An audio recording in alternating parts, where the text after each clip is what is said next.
Assalamualaikum, halo warga. Semoga warga semua dalam keadaan sehat walafiat. Wargaku semua, jika Anda adalah oknum anggota BPD bonekanya kepala desa atau BPD gabut atau BPD yang makan gaji buta maksudnya, saya sarankan untuk tidak melanjutkan nonton video ini. Namun, jika warga merupakan anggota Badan Permusyawaratan Desa atau BPD yang baru dilantik dan ingin mewujudkan desa yang mandiri, maju, dan makmur, video berikut ini akan memberikan ilmu ke-BPD-an kepada warga semua untuk digunakan di desa. Insya Allah dengan menguasai ilmu ini warga akan dapat berjuang mewujudkan cita-cita tersebut. Namun sebelum kita lanjutkan, bagi warga yang baru bergabung di channel ini, silakan klik subscribe dulu dan tekan loncengnya biar warga dapat menerima informasi video terbaru dari channel ini. Setidaknya ada 10 peraturan pokok yang harus dipahami oleh BPD. Saya menyebutnya sebagai peraturan pokok karena BPD juga harus mengetahui peraturan lain yang berhubungan dengan peraturan pokok tersebut. Misalnya, kebijakan di daerah masing-masing berupa peraturan daerah atau perda dan peraturan bupati atau perbub atau peraturan wali kota atau perwali. Pertama adalah Undang-Undang Nomor 6 Tahun 2014 tentang Desa. Setidaknya ada 3 hal urgent yang mendasari dibuatnya Undang-Undang Desa pada tahun 2014 tersebut, yakni antara lain: 1. Bahwa desa memiliki hak asal-usul dan hak tradisional dalam mengatur dan mengurus kepentingan masyarakat setempat dan berperan mewujudkan cita-cita kemerdekaan berdasarkan Undang-Undang Dasar Negara Republik Indonesia tahun 1945. 2. Bahwa dalam perjalanan ketatanegaraan Republik Indonesia, desa telah berkembang dalam berbagai bentuk sehingga perlu dilindungi dan diberdayakan agar menjadi kuat, maju, mandiri, dan demokratis, sehingga dapat menciptakan landasan yang kuat dalam melaksanakan pemerintahan dan pembangunan menuju masyarakat yang adil, makmur, dan sejahtera. 3. Bahwa desa dalam susunan dan tata penyelenggaraan pemerintahan dan pembangunan perlu diatur tersendiri dengan undang-undang. Di dalam Undang-Undang Nomor 6 Tahun 2014 tentang Desa ini, di dalamnya mengatur antara lain kedudukan dan jenis desa, penataan desa, kewenangan desa, penyelenggaraan pemerintahan desa, hak dan kewajiban desa dan masyarakat desa, peraturan desa, keuangan desa dan aset desa, pembangunan desa dan pembangunan kawasan perdesaan, badan usaha milik desa, kerjasama desa, lembaga kemasyarakatan desa dan lembaga adat desa, ketentuan khusus tentang desa adat, serta pembinaan dan pengawasannya. Salah satu poin yang paling krusial dalam pembahasan rancangan undang-undang desa saat itu adalah terkait alokasi anggaran untuk desa. Jumlah alokasi anggaran yang langsung ke desa ditetapkan sebesar 10% dari dan di luar dana transfer daerah. Sedangkan pengaturan tentang Badan Permusyawaratan Desa atau BPD diatur dalam pasal 55. Peraturan pokok yang kedua adalah Peraturan Pemerintah Republik Indonesia Nomor 11 Tahun 2019 tentang perubahan kedua atas Peraturan Pemerintah Nomor 43 Tahun 2014 tentang Peraturan Pelaksanaan Undang-Undang Nomor 6 Tahun 2014 tentang Desa.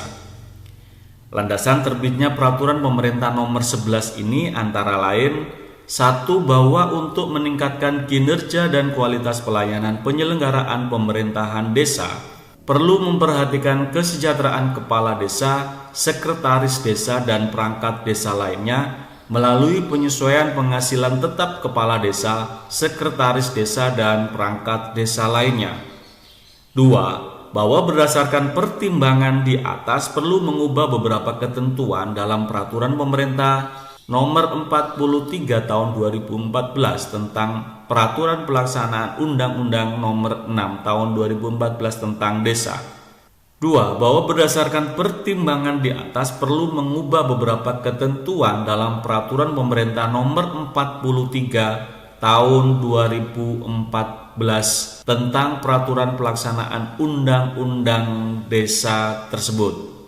Dalam Peraturan Pemerintah Nomor 11 tahun 2019 ini, pemerintah mengubah pasal 81 menjadi penghasilan tetap diberikan kepada kepala desa, sekretaris desa, dan perangkat desa lainnya dianggarkan dalam APBDes yang bersumber dari anggaran dana desa atau ADD. Bupati atau wali kota harus menetapkan besaran penghasilan tetap kepala desa, sekretaris desa, dan perangkat desa lainnya dengan ketentuan: 1. Bahwa besaran penghasilan tetap kepala desa paling sedikit adalah Rp2.426.640 atau setara dengan 120% dari gaji pokok pegawai negeri sipil golongan ruang 2A.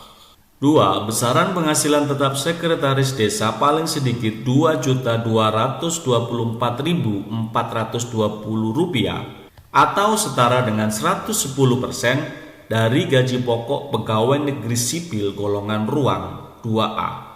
Dan besaran penghasilan tetap perangkat desa lainnya paling sedikit Rp2.022.200 atau setara dengan gaji pokok PNS golongan ruang 2A.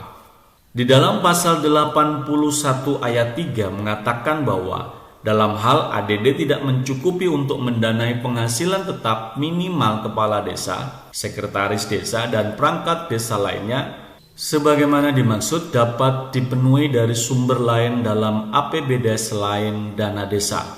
Ketentuan lainnya menyebutkan bahwa belanja desa yang ditetapkan dalam APBDes digunakan dengan ketentuan: 1. Paling sedikit 70% dari jumlah anggaran belanja desa untuk mendanai penyelenggaraan pemerintahan desa, termasuk belanja operasional pemerintah desa dan insentif RT dan RW, pelaksanaan pembangunan desa, pembinaan kemasyarakatan desa, dan pemberdayaan masyarakat desa. 2. Paling banyak 30% dari jumlah anggaran belanja desa untuk mendanai penghasilan tetap dan tunjangan kepala desa, sekretaris desa, dan perangkat desa lainnya, dan tunjangan operasional badan permusyawaratan desa. Peraturan pokok yang ketiga adalah Permendagri nomor 110 tahun 2016 tentang BBD. Permendagri ini dimaksudkan untuk melaksanakan ketentuan pasal 79 Peraturan Pemerintah Republik Indonesia nomor 43 tahun 2014 tentang Peraturan Pelaksanaan Undang-Undang nomor 6 tahun 2014 tentang Desa. Permendagri ini dimaksudkan untuk melaksanakan ketentuan pasal 79 Peraturan Pemerintah Republik Indonesia nomor 43 tahun 2014, di mana perlu menetapkan peraturan Menteri Dalam Negeri tentang Badan Permusyawaratan Desa. Di dalam Permendagri nomor 110 ini menyebutkan tentang keanggotaan BPD, tentang kelembagaan BPD, fungsi dan tugas BPD, hak, kewajiban, dan wewenang BPD, peraturan tata tertib BPD, pembinaan dan pengawasan BPD, serta pendanaan BPD. Peraturan pokok yang nomor 4 adalah Permendagri nomor 114 tahun 2014 tentang Pedoman Pembangunan Desa.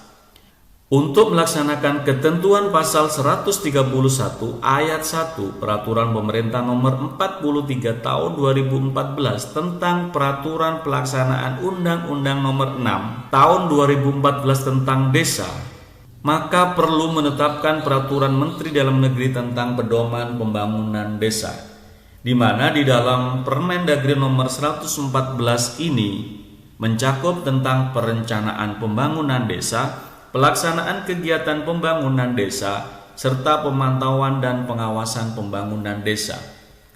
Peraturan pokok yang nomor 5 adalah Permendes nomor 16 tahun 2019 tentang Musdes prioritas penggunaan dana desa.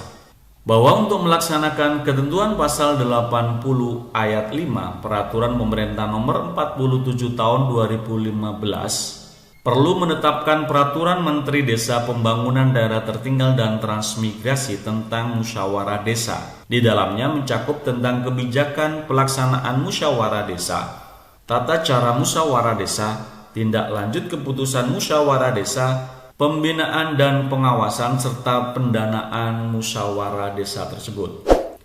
Peraturan pokok yang nomor 6 adalah Permendagri nomor 1 tahun 2016 tentang pengelolaan aset desa. Untuk melaksanakan ketentuan pasal 113 Peraturan Pemerintah nomor 43 tahun 2014, maka pemerintah perlu menetapkan peraturan Menteri Dalam Negeri tentang pengelolaan aset desa tersebut. Aset desa adalah barang milik desa yang berasal dari kekayaan asli milik desa, dibeli atau diperoleh atas beban anggaran pendapatan dan belanja desa, atau perolehan hak lainnya yang sah. Pengelolaan aset desa merupakan rangkaian kegiatan mulai dari perencanaan, pengadaan, penggunaan, pemanfaatan, pengamanan, pemeliharaan, penghapusan, pemindahantanganan, penatausahaan, pelaporan, penilaian, pembinaan, pengawasan, dan pengendalian aset desa. Peraturan pokok yang nomor 7 adalah Permendagri nomor 20 tahun 2018 tentang pengelolaan keuangan desa. Permendagri ini didasarkan bahwa untuk melaksanakan ketentuan pasal 106 Peraturan Pemerintah nomor 43 tahun 2014 perlu dibentuk peraturan menteri tentang pengelolaan keuangan desa, di mana keuangan desa adalah semua hak dan kewajiban desa yang dapat dinilai dengan uang, serta segala sesuatu berupa uang dan barang yang berhubungan dengan pelaksanaan hak dan kewajiban desa. Pengelolaan keuangan desa adalah keseluruhan kegiatan yang meliputi perencanaan, pelaksanaan, penatausahaan, pelaporan, dan pertanggungjawaban keuangan desa. Di dalam Permendagri nomor 20 ini mengatur tentang kekuasaan pengelolaan keuangan desa, anggaran pendapatan dan belanja desa, pengelolaan keuangan desa, serta pembinaan dan pengawasannya. Peraturan pokok yang nomor 8 adalah Permendagri nomor 46 tahun 2016 tentang laporan kepala desa. Bahwa dalam rangka melaksanakan ketentuan pasal 53 Peraturan Pemerintah Republik Indonesia nomor 43 tahun 2014, maka perlu menetapkan Peraturan Menteri Dalam Negeri tentang laporan kepala desa. Apa yang dimaksud dengan laporan kepala desa? Laporan kepala desa adalah proses kegiatan pelaporan penyelenggaraan pemerintah desa oleh kepala desa kepada bupati atau wali kota melalui camat.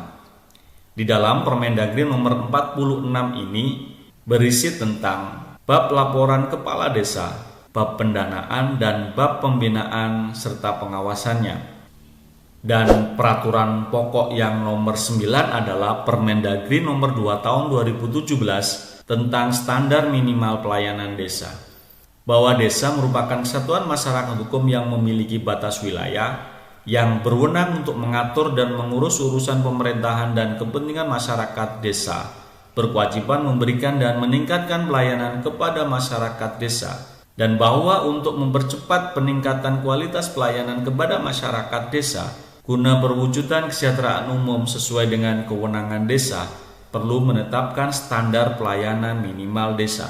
Standar pelayanan minimal desa yang selanjutnya disebut SPM desa adalah ketentuan tentang jenis dan mutu pelayanan yang merupakan urusan desa yang berhak diperoleh setiap masyarakat desa secara minimal. Di dalam Permendagri ini mengatur tentang norma, standar, prosedur, dan kriteria yang selanjutnya disingkat NSPK adalah aturan atau ketentuan yang dipakai sebagai tatanan untuk penyelenggaraan urusan desa. Di dalam Permendagri nomor 2 tahun 2017 ini terdapat bab standar pelayanan minimal desa, bab pejabat penyelenggara SPM desa, bab pembentukan tim teknis, bab peran serta masyarakat, bab pendanaan, dan bab pembinaan dan pengawasannya. Peraturan pokok yang nomor 10 adalah Permendes nomor 4 tahun 2015 tentang BUMDes, bahwa untuk melaksanakan ketentuan pasal 142 Peraturan Pemerintah nomor 43 tahun 2014 perlu menetapkan Peraturan Menteri Desa, PDT, dan Transmigrasi tentang pendirian, pengurusan, dan pengelolaan dan pembubaran badan usaha milik desa. Badan usaha milik desa yang disebut dengan BUMDes adalah badan usaha yang seluruh atau sebagian besar modalnya dimiliki oleh desa melalui penyertaan secara langsung yang berasal dari kekayaan desa yang dipisahkan guna mengelola aset, jasa pelayanan, dan usaha lainnya untuk sebesar-besarnya kesejahteraan masyarakat desa. Di dalam Permendes ini mengatur tentang pendirian BUMDes, pengurusan dan pengelolaan BUMDes, pembinaan dan pengawasan BUMDes. Terima kasih wargaku sudah menonton. Silakan berikan komentar di bagian video ini. Dan jika video ini bermanfaat, jangan lupa warga semua untuk klik like and share. Salam Desa Maju.